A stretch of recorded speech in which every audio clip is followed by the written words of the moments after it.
Hola, buen día para todas ustedes, cielos azules para ustedes y sus familias. Les habla Ricardo Becerra Sáenz.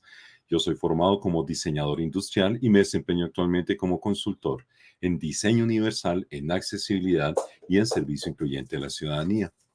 Hoy nos convoca un tema muy, pero muy importante dentro del programa de gestión inclusiva, en alianza con el Gobierno Nacional, UNICEF y otros aliados, que permiten entregarle a toda la gobernanza en el territorio nacional una serie de herramientas para hacer la gestión de accesibilidad en sus territorios. Esto es muy importante en el sentido que nuestra población, y estoy hablando de todas las personas en general, porque, bueno, voy a hacer un paréntesis. Cuando uno habla de accesibilidad hoy en día, para quien me esté escuchando, no lo crean que es solamente para las personas con discapacidad.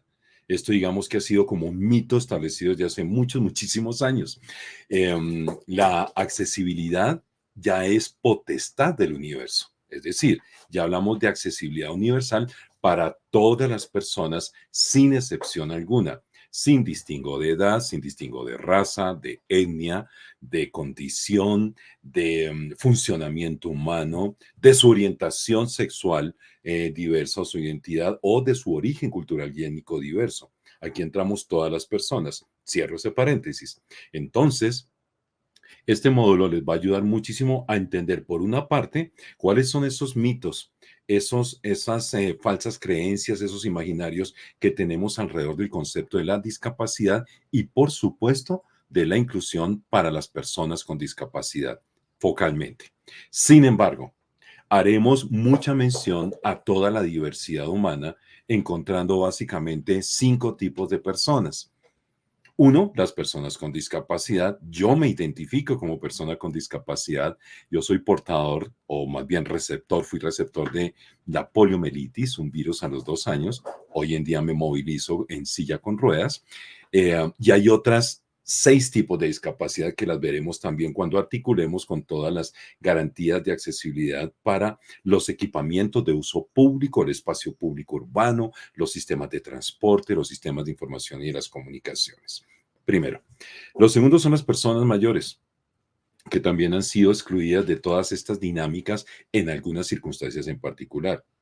Las personas en transición funcional, por ejemplo. Una persona gestante, una persona infante, una persona que está en un proceso de rehabilitación o de recuperación porque tuvo un accidente y está temporalmente conviviendo con diferentes niveles de dificultad para realizar sus tareas cotidianas. Pero pasa el periodo, se recupera y vuelve, digamos que, a su cotidianidad. Cuarto, las personas con enfermedades sistémicas, personas con VIH, personas con cáncer, personas con diabetes o personas, por ejemplo, con una afección cardiorrespiratoria o una afección renal. Y finalmente, una quinta categoría para poder entender que esto se sale del esquema exclusivo de la discapacidad, es entender que hay personas que tienen unas condiciones particulares, como por ejemplo las personas que transportan cargas. Por la misma rampa por donde yo me desplazo en mi silla con ruedas, también se puede desplazar un bebé en su coche impulsado por una tercera persona. Su mamá, su papá, su nana, su tita, cualquier persona que haga eso. También personas que transportan cargas, como por ejemplo aquella persona que impulsa un vehículo de tracción manual, aquella que lleva, no sé, el suministro de papelería para alguna de sus entidades. Y requiere también la rampa. Cualquier persona la requiere. O podría ser también una persona con origen cultural y étnico diferencial, como por ejemplo si estoy en un territorio como la Guajira o si estoy en un territorio como en el Cauca. No es lo mismo hablar en guayú que hablar en paez, no es lo mismo.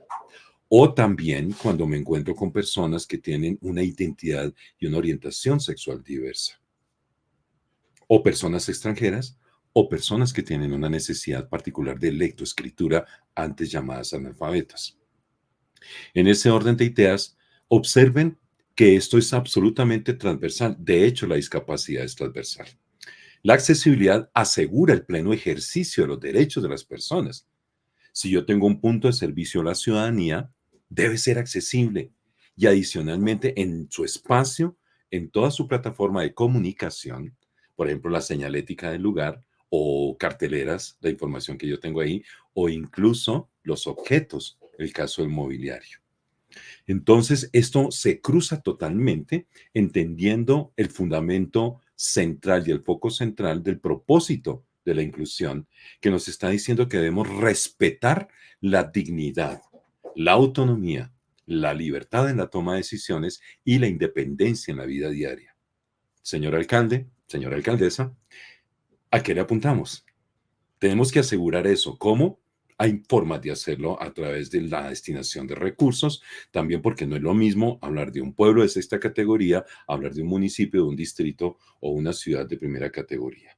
Entonces, digamos que este es como la inducción, como la carnadita para entender que todas las personas, sin distinción alguna, requieren de las garantías de accesibilidad en cualquier punto de interacción en su ciudad, en su lugar de trabajo, en su lugar de estudio, en el lugar donde se le presta atención para algún tipo de proceso que tiene que ver con el sector público.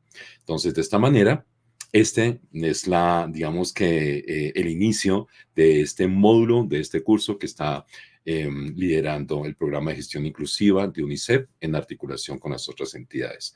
Les entrego todo mi saludo y espero verlos muy pronto. Muchas gracias.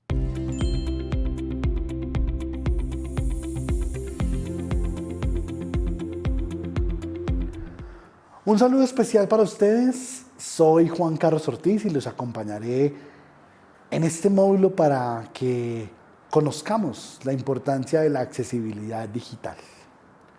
Un tema que pareciera irrelevante, pero que ha cobrado muchísima fuerza en el país.